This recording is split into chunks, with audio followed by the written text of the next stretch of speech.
YouTube блокирует это видео из-за нарушения авторских прав. Видео можно посмотреть по ссылке в первом закрепленном комментарии. YouTube блокирует это видео из-за нарушения авторских прав. Видео можно посмотреть по ссылке в первом закрепленном комментарии. Enfin la petite cabane aperçue auparavant, avec ses bouffées de fumée qui s'élevaient toujours dans le vent rude, nichée dans une clairière, avec les quelques forces qui me restaient, j'ai frappé à la porte aussi fort que possible et je me suis effondré dessus. Maintenant, qui pourrait,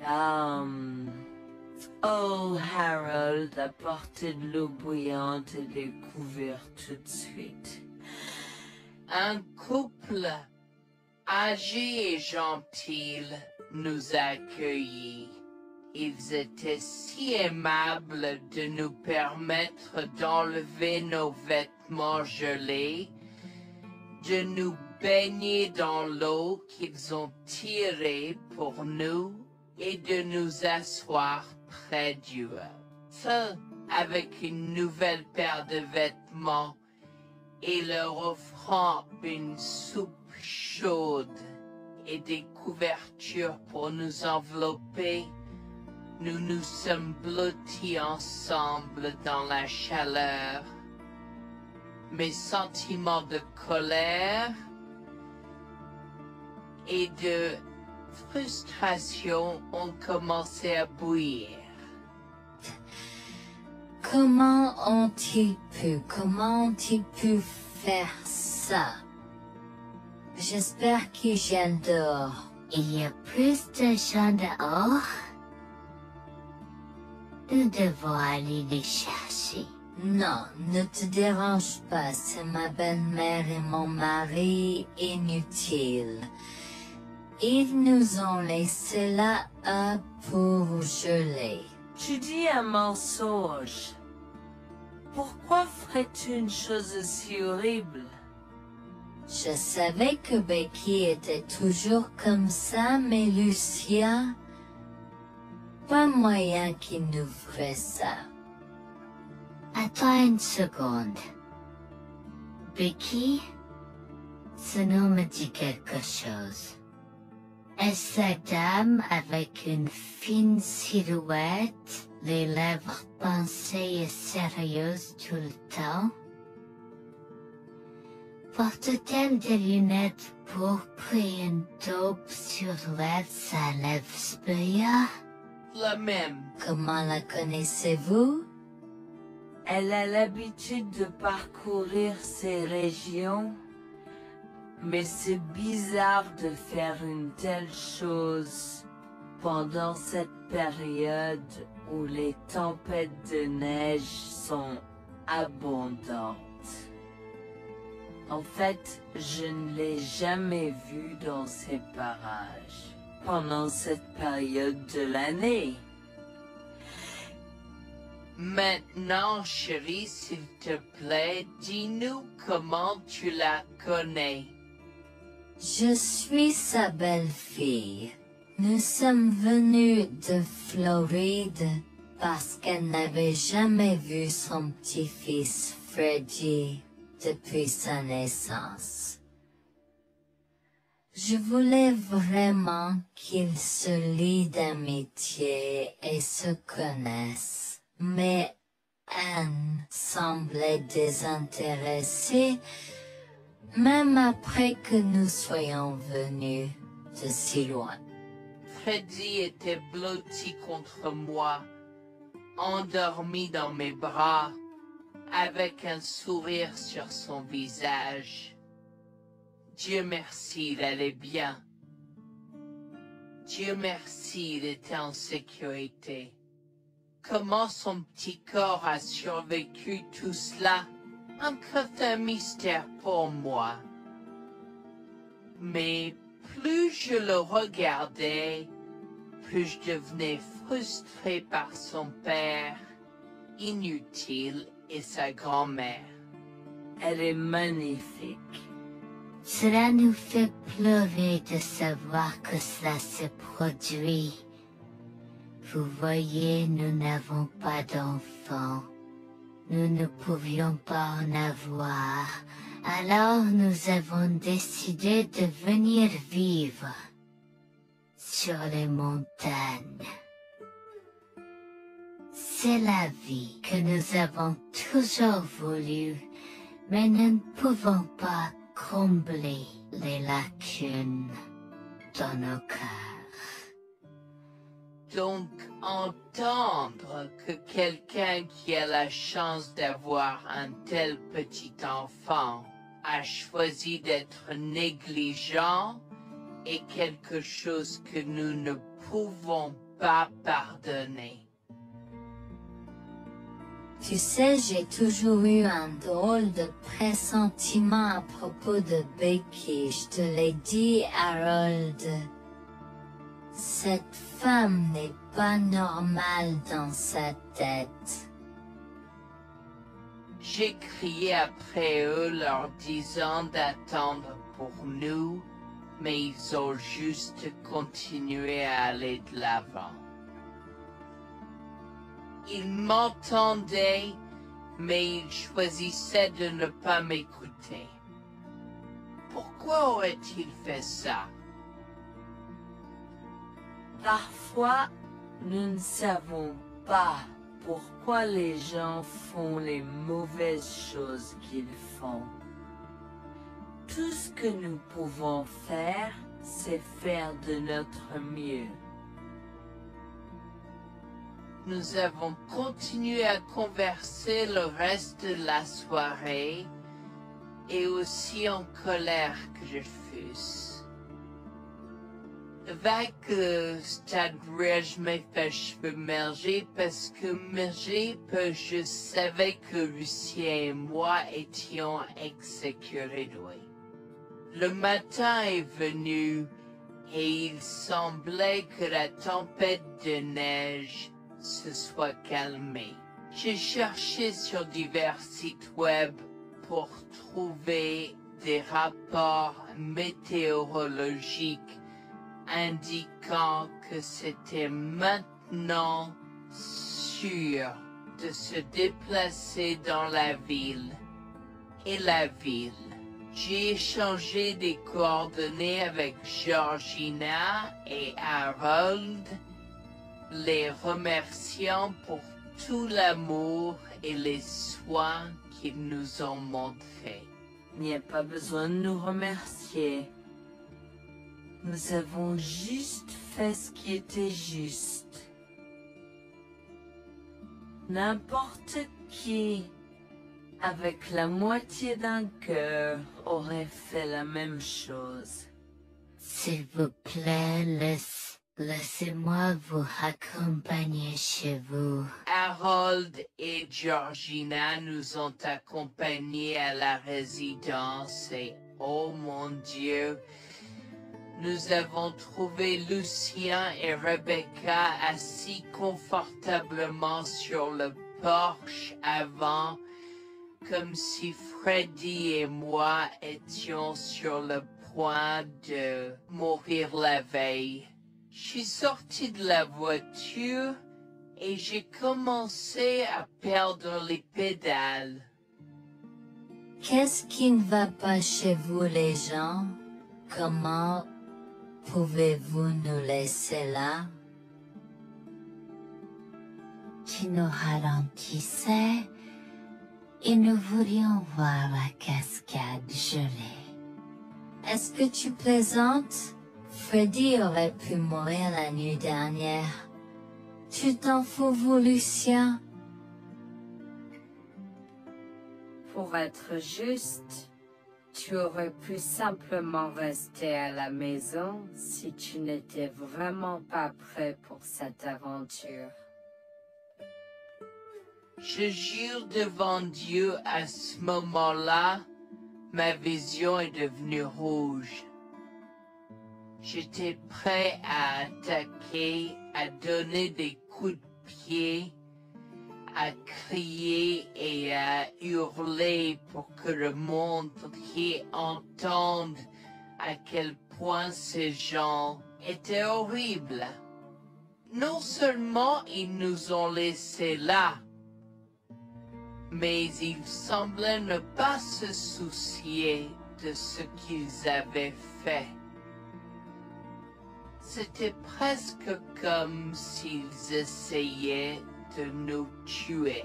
Avant que je ne puisse lancer une série d'actions et de mots qui ne pourraient pas être repris, Harold m'a retenu, me disant de me calmer, car Freddy était toujours dans la voiture avec Georgina. En assistant à toute cette scène, il m'a fallu un moment pour me calmer. Mais même si j'avais calmé, j'étais toujours agressif et argumentatif. Vous nous avez laissés là. Nous aurions pu mourir, Lucien. Tu t'en fous de ça? Tu t'en fous que ta mère ait essayé de nous tuer? Ne sois pas dramatique, Noémie. Elle n'essayait pas de faire ça. Regarde la raison pour laquelle nous ne sommes pas revenus te chercher, parce que nous savions que tu trouverais de l'aide et un abri. Je veux dire, tu as toi-même indiqué cette cabane, n'est-ce pas? Il semble que tu aies obtenu l'aide dont tu avais besoin. Pas grâce à toi ou à ta mère. Je n'arrive pas à croire ce que j'entends ce moment. Assez, tout le monde. Ne me donne pas mal à la tête. Comment peux-tu être si froid et sans cœur envers ta femme? J'ai la moitié d'une idée de venir te frapper. Essaie, vieil homme. Je te mets au défi. Écoute, Noémie. Je suis désolée que tu n'aies pas pu gérer un peu le mauvais temps, mais je jure qu'il n'y avait aucune mauvaise intention de ma part. Écoute, Noémie, je suis désolée que tu n'aies pas pu gérer un peu le mauvais temps, mais je jure qu'il n'y avait aucune mauvaise intention de ma part. Oh oui. Pourquoi diable irais-tu faire de la randonnée à cette période de l'année? Nous ne te voyons jamais pendant cette période, alors quoi maintenant? Pourquoi maintenant quand tu as un enfant qui ne voulait que se connecter avec toi? Quelqu'un pourrait argumenter que ce niveau de négligence grossière était intentionnel, Becky. Tu es une personne malade et pathétique. Cela a semblé faire fondre l'extérieur froid et dur de Becky, qui avait l'air douloureuse, du moins pendant un instant, avant de revenir à son extérieur de méchante sorcière de l'Ouest. Je ne sais pas ce que tu essaies d'insinuer, mais si tu cherches une bataille, je peux t'assurer que tu la perdras. Tu oublies que je suis une femme riche. J'ai accès au meilleur. Voyons comment ton petit argument va se passer en cours, vieil homme. Vous êtes pas là avec votre malade joueuse. Je souhaite que pourrissent-ils fuir? Tu sais quoi, Noémie? Je m'en fiche maintenant. Je n'ai plus besoin de faire semblant devant toi et tout le monde. Alors, laisse-moi te dire les choses clairement pour que tout le monde puisse entendre. Je m'en fiche de toi et de ce bébé. Honnêtement, je souhaite que vous soyez tous les deux morts hier. Au moins, vous auriez arrêté de me déranger avec vos tentatives pour rencontrer ce bébé. Est-ce que je parais en avoir quelque chose à faire? J'ai fait mon geste vers elle comme si mon corps avait une volonté propre. Je me suis approché d'elle et l'ai giflée. J'ai continué à la gifler et à donner des coups de pied aussi fort que possible jusqu'à ce que Jack et Harold me déchirent. Tu m'insultes. Comment osais-je? Comment osez-vous vous asseoir là et défendre cette sorcière? Elle l'avait mérité. Toi, je vais te poursuivre en justice. Comment oses-tu me mettre les mains dessus? Elle ne voulait évidemment pas cela. Regardez, il semble que les tensions soient élevées en ce moment. Pourquoi ne pas tous prendre une grande respiration? Entrons et réglons cela. Vous êtes un homme faible et pathétique, et j'espère que vous passerez le reste de votre vie à expier ce que vous avez fait à votre fils. Avant que Jack ne puisse répondre, je lui ai craché au visage avant de rentrer à l'intérieur, de prendre Freddy et ses affaires, et de monter dans la voiture avec Georgina et Freddy. Maman, j'ai peur. Que se passe? Tu crois que tu combattu grand-mère? Chérie, je suis vraiment désolée que tu aies dû voir ça. Les choses sont beaucoup plus compliquées ici et je ne veux pas te mentir. Mais je crains que tu ne sois un peu trop jeune pour comprendre. Mais pour l'instant, je suis désolée de devoir te dire que pour l'instant, il semble que grand-mère et papa ne veulent pas de nous ici. Nous ne pouvons pas être ici parce que papa et grand-mère ne sont pas très gentils et je ne veux pas que tu sois autour de personnes qui ne sont pas gentilles. Mais Georgina et Harold sont gentils, n'est-ce pas? Oui, j'aime Georgina et Harold. Harold et Georgina peuvent-ils être mes grands-parents? Oh mon Dieu, mon petit enfant, tu me fais pleurer. Bien sûr, je peux être ta grand-mère. Oh mon Dieu, mon petit enfant, tu me fais pleurer. Bien sûr, je peux être ta grand-mère.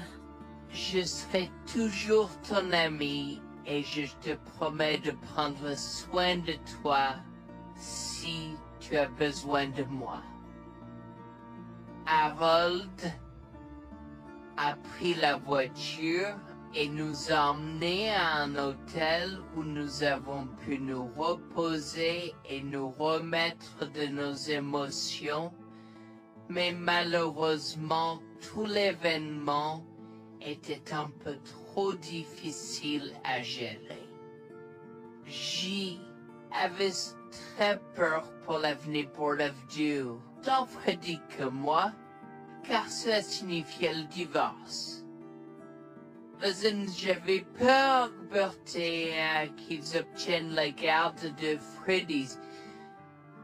Décidé de parler aux Giners et ses propos de la question une fois que Freddy s'était endormi. Que vais-je faire? Je vais aller en prison? Nonsense. Cette sorcière ne portera pas plainte. Et si elle le faisait? Elle ne le fera pas, car nous avons des preuves de sa conspiration pour commettre un meurtre. Comment? Nous sommes toujours préparés, chérie. Nous avons secrètement enregistré toutes les preuves. Maintenant, vous pouvez emporter cet enregistrement avec vous et l'utiliser contre votre mari et belle-mère au tribunal. Vous êtes des anges déguisés. Comment avez-vous fait ça? Quand? Comment? Chut, mon enfant, ne t'inquiète pas de tout ça. Écoute simplement l'enregistrement audio. Nous avons écouté et effectivement toutes les preuves avaient été enregistrées, y compris la partie où j'ai attaqué physiquement sa mère. Maintenant, ils vont me faire pour coups et blessures. Oh mon Dieu, pourquoi je fais ça? Maintenant, Bonjour, je m'appelle Jeanne et j'ai 37 ans. Je rédige ceci parce que l'année dernière a été très difficile pour moi et mon mari Jules. Nous avons beaucoup progressé depuis cet incident et je veux juste partager cette histoire pour aider quiconque pourrait se trouver dans une position similaire. Laissez-moi d'abord vous raconter comment j'ai rencontré mon mari, adorable. Tout a commencé de la manière la plus inattendue, dans un hôpital. Jules et moi nous sommes retrouvés à passer une longue nuit devant la salle d'urgence remplie d'inquiétude et incapables de partir. Jules était là parce que sa sœur avait eu un grave accident de voiture alors que ma mère a souffert d'une crise cardiaque. Dans cet espace partagé d'inquiétude et d'incertitude, nous avons trouvé du réconfort dans la présence de l'autre. Nous avons parlé facilement, découvrant un terrain d'entente et une compréhension réelle. Comme nous avons réalisé que cela prendrait un certain temps avant d'avoir des nouvelles des médecins, nous avons décidé de faire une pause et de prendre un café au café de l'hôpital. Nous ne savions pas que ces rencontres fortuites allaient changer nos vies à jamais.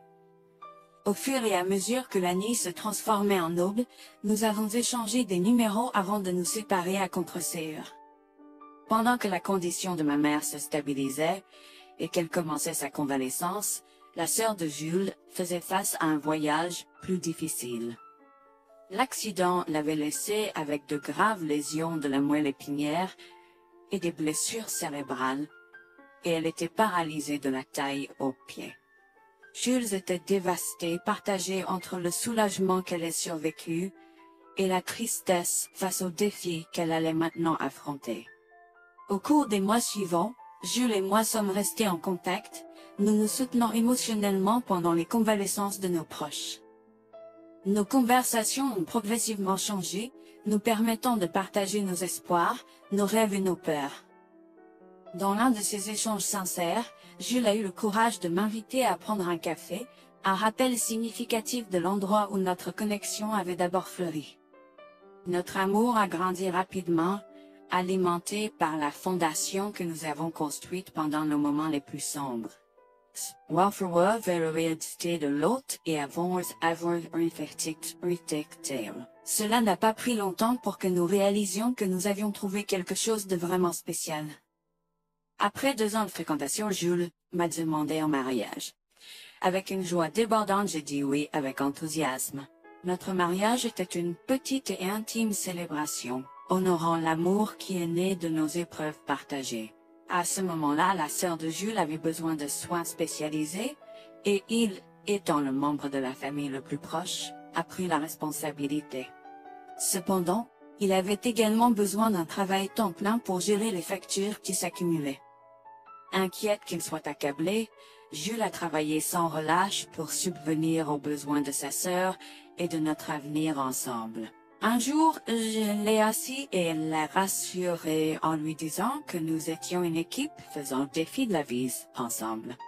Chérie, j'ai besoin de te parler de quelque chose d'important. S'il te plaît, prends place. De quoi s'agit-il? Tu as l'air sérieuse, tout va bien? D'une certaine manière, non. Je t'ai vu lutter pendant un certain temps maintenant. Tu sais que tu peux me demander de l'aide, n'est-ce pas? Bien sûr que je le sais. Je ne veux juste pas t'imposer mes problèmes, tu sais. Mon chéri, nous sommes une équipe. Je veux que tu te souviennes toujours de ça. Nous faisons face aux défis de la vie ensemble et il n'y a rien d'individuel dans notre relation, seulement la nôtre. Je veux te soutenir, toi et ta sœur, de toutes les manières possibles. Cela signifie beaucoup pour moi, bébé. Tu as été incroyable tout au long de tout cela. Je ne sais pas ce que je ferais sans toi. C'est exactement pourquoi je voulais en parler. J'ai réfléchi à la prise en charge d'Abby et à l'impact que cela a sur ton travail. Et si nous envisageons de la placer dans une maison de retraite? Et avant que tu ne poses la question, je connais une bonne où ma grand-mère était vraiment heureuse. Elle a même préféré cela à vivre à la cimetière. Je ne sais pas, je veux dire, c'est une décision importante et risquée à prendre. Je comprends, mais réfléchis, Greg. Cela permettrait de te trouver un meilleur emploi payant pour que nous puissions nous assurer qu'Abby reçoit les soins qu'elle mérite. Nous pouvons la visiter régulièrement et être toujours là pour elle. Mais cela soulagerait une partie de la charge sur tes épaules. Tu as raison. C'est un choix difficile, mais je fais confiance à ton jugement. Je suis heureuse que tu me laisses enfin t'aider. Crois-moi, les choses sont plus faciles quand on peut partager ses fardeaux avec quelqu'un. Je veux dire, c'est comme ça que nous nous sommes trouvés, non? Comment pourrais-je jamais l'oublier? Je t'aime tellement. Merci de rester à mes côtés. Tais-toi, pas besoin de remerciements. Tu sais que je serai toujours là pour toi. Je t'aime aussi, chérie. Jax m'a fait confiance et nous avons trouvé une maison de retraite pour Abby. Au cours des prochains mois, Jax a trouvé un travail mieux rémunéré et a rendu visite à sa sœur tous les jours. Le rétablissement d'Abby a progressé de manière surprenante bien qu'elle soit paralysée. Elle a commencé à se déplacer dans la maison de retraite dans son fauteuil roulant, déterminée à explorer. La maison de retraite permettait aux résidents de sortir avec des membres de leur famille enregistrés, alors je lui ai envoyé une allocation mensuelle pour l'aider à s'amuser. La mère de Jax, Grégoire, a entendu parler de son dévouement au bien-être d'Abby et des efforts qu'il a déployés pour s'occuper d'elle. Grégoire est venu à notre domicile, les larmes aux yeux, pour exprimer à quel point il était fier de son fils. Mère, pourquoi pleures-tu? Qu'est-ce qui ne va pas? Je veux juste que tu saches à quel point je suis fier de toi, Jules. Tu as montré une telle force et compassion en prenant soin d'Abby. Je ne pourrais pas être plus fier d'avoir élevé un fils aussi merveilleux. Eh bien, merci, mère. Je fais juste ce que je peux pour Abby. C'est pas facile, mais je l'aime et je veux m'assurer qu'elle va bien. Tu as fait plus que suffisamment, mon chéri. Je ne veux pas que tu portes ce fardeau seul. Je veux prendre le relais et rendre visite à Abby plus fréquemment. Tu dois te concentrer sur ton travail et ta propre vie. Abby sera bien prise en charge. Fais-moi confiance. Eh bien, Ce n'est pas comme si je l'avais fait seule. Jeanne a été à mes côtés, me soutenant à chaque étape du chemin. Nous sommes une équipe et nous sommes tous les deux engagés dans le bien-être d'Abby. Oh, je sais que Jeanne a été là, mais tu as fait tellement, Jules. Il est temps que tu priorises ta propre vie et ta carrière. Abby sera entre de bonnes mains. Fais-moi confiance. D'accord, mère, si tu es sûre de toi, alors j'accepterai. Mais je veux que tu saches que c'était un plaisir de prendre soin d'Abby et que je serai toujours là pour elle, quoi qu'il arrive. Je t'apprécie, Jules, mais il est temps pour toi et Jeanne de vous concentrer sur vos futurs. Fais-moi confiance, ce sera pour le mieux. D'accord, mère, si tu crois que c'est la bonne chose à faire, alors j'irai avec. Promets juste de bien t'occuper d'Abby. Je te le promets, maman, tu peux compter sur moi. Maintenant, va et concentre-toi sur ton travail. Laisse-moi m'occuper de la garde d'Abby. J'ai trouvé l'intérêt subi de Grégoire pour Abby un peu étrange, mais je me suis tue car je savais que ce moment était important pour Jules. L'année suivante, Jules s'est concentré sur son travail et obtenu une augmentation. J'ai également obtenu une augmentation, ce qui nous a permis d'augmenter l'allocation mensuelle de base d'Abby. Grégoire a tenu sa promesse, mais il y avait un piège. Il a toujours insisté pour que nous restions occupés par le travail et nous a rappelé à quel point Abby était heureuse avec plus d'argent. Il nous a grondé si nous voulions la visiter et a prétendu qu'il savait ce qui était le mieux pour elle. Grégoire nous a fait appeler avant de rendre visite à Abby, donc il a contrôlé notre accès à elle. En conséquence, nous l'avons vue de moins en moins, mais nous avons continué à lui envoyer l'allocation chaque mois. Je me sentais mal à l'aise par la situation. L'attitude possessive et le comportement contrôlant soudain de Grégoire m'inquiétaient. Il semblait toujours avoir des excuses lorsque Jules avait besoin d'aide avec Abby dans le passé.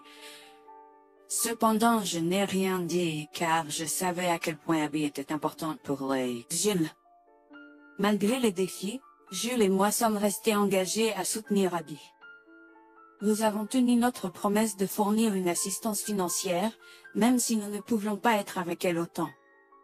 Nous avons cru qu'Abby méritait les meilleurs soins. Même si nous ne pouvions pas être avec elle autant, nous avons cru qu'Abby méritait les meilleurs soins et le bonheur, et nous voulions qu'elle ait les moyens de profiter de la vie à fond. Un jour, Jules était un peu trop submergé par le manque d'Abby. Nous nous étions tous les deux beaucoup impliqués dans le travail et n'avions pas eu le temps de lui rendre visite. Nous avons décidé de lui rendre visite sur un coup de tête. Nous ne l'avons pas dit à Grégoire car nous ne voulions pas entendre ses remontrances ou ses réprimandes. Avant d'arriver à la maison de retraite, Jules et moi nous sommes arrêtés au supermarché pour acheter à Abby toutes ses collations préférées. Nous étions tous les deux très excités de la voir et de passer du temps de qualité avec elle. J'ai même apporté ma Nintendo Switch pour qu'elle puisse y jouer.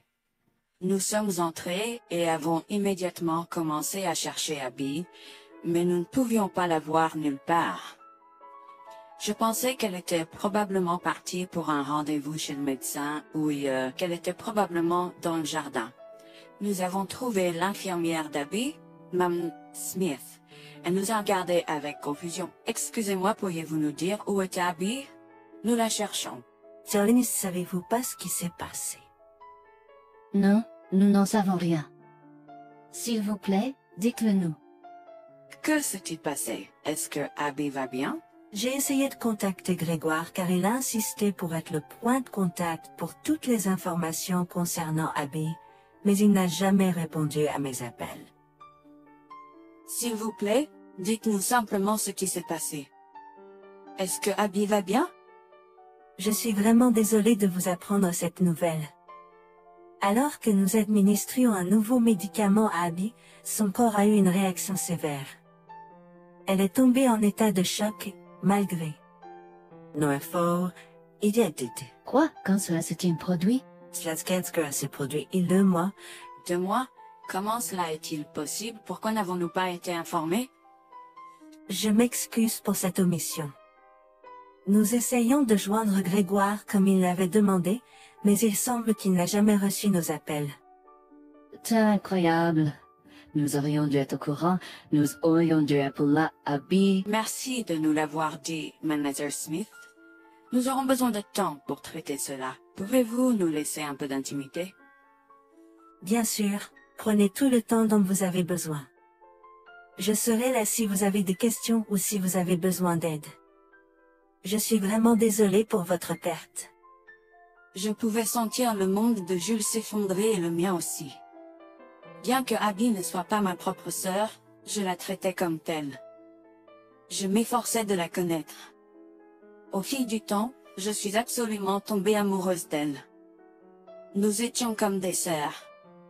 Abby a été si pleine de vie malgré sa situation.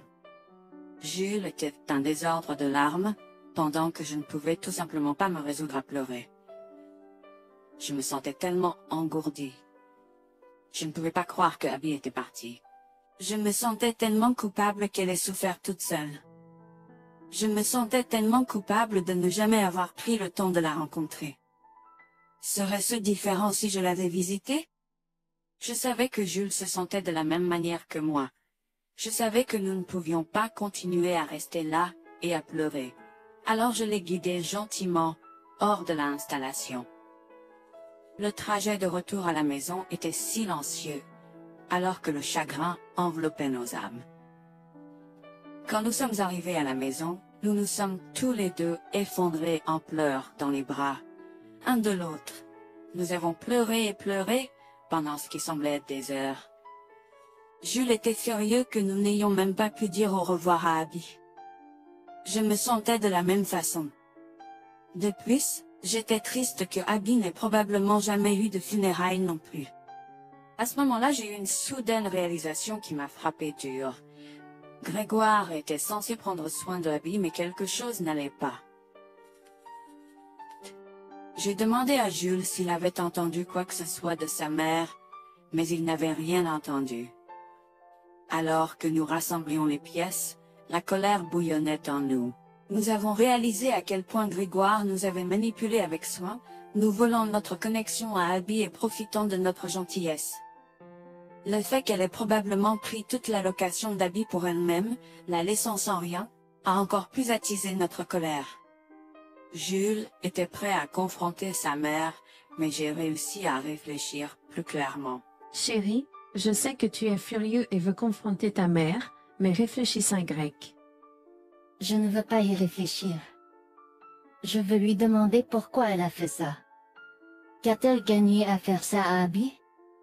Moi aussi, je veux savoir la même chose, mais tu sais qu'elle niera tout ce que nous disons ou trouvera un moyen de nous blâmer pour tout. Regarde, le jour où nous donnons habituellement l'allocation d'Abby approche bientôt. Que se passera-t-il si Grégoire se présente à notre porte en réclamant l'argent? Tu penses qu'elle oserait se montrer ici après tout ce qu'elle a fait? C'est possible, chérie. Si elle le fait, ce sera son aveu involontaire envers nous. Nous pourrons l'utiliser comme preuve. Oui, et puis, nous pourrons exposer ses méfaits maléfiques à tous. Exposer sa méchanceté devant tout le monde peut ne pas être la meilleure chose à faire pour l'instant. Réunissons des preuves et engageons une action en justice à la place. D'accord, tu as raison. Nous devons aborder cela de manière stratégique. Nous allons suivre ton plan et rassembler les preuves dont nous avons besoin. Il est temps que Grégoire fasse face aux conséquences de ses actes. Nous avons tous deux pris une semaine de congé. En retournant dans la maison de retraite, nous avons recueilli le certificat de décès d'Abby comme preuve. Nous avons également consulté un avocat pour porter plainte contre Grégoire pour avoir volé une personne handicapée. Comme je l'avais prévu, Grégoire est venu frapper à notre porte en réclamant l'allocation de sa fille. Où est l'allocation d'Abby? J'attends. Pourquoi devrions-nous envoyer l'argent d'Abby à toi, mère? Qu'as-tu fait pour elle? Qu'est-ce que j'ai fait? Tu veux dire ce que je n'ai pas fait pour cet enfant insolent? Attends une minute, Grégoire. Comment as-tu exactement pris soin d'Abby? Je lui achète toute la nourriture qu'elle veut, et je réponds à tous ses caprices. Je m'assure même qu'elle prend ses médicaments quand je la visite. C'est génial. Quand as-tu vu Abby pour la dernière fois? Je l'ai visitée hier. Je suis seulement ici parce qu'elle s'inquiète que tu ne lui aies pas envoyé son allocation. Comment oses-tu mentir à mon visage? Je ne mens pas. Qu'est-ce que tu veux dire? Comment oses-tu m'accuser de mentir?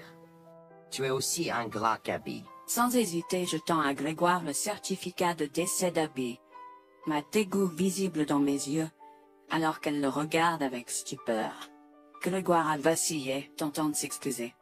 Quoi? Non, ce n'est pas vrai. Ma petite fille. Je suis désolé, Jules. Je suis désolé. Enregistre tes excuses, mère. Tu n'as fait que l'insulter depuis que tu es arrivée. Tu es dégoûtante. Nous avons déjà engagé des poursuites judiciaires contre toi pour tes crimes. Nous avons des preuves de ta négligence. À bien, tribunal. S'il te plaît, Jules, ne fais pas ça. Je souffre autant que toi. S'il te plaît. Arrête. Quitte notre maison et ne nous adresse plus jamais la parole. Nous ne voulons plus rien avoir à faire avec toi. S'il te plaît, ne me conduis pas en justice. Je suis désolé. Il est trop tard pour les excuses. Tu as fait tes choix et tu devras maintenant assumer les conséquences de tes actes. Petit à petit, Jules et moi avons pris des précautions et enregistré notre conversation avec Grégoire. Cette preuve supplémentaire a joué en notre faveur et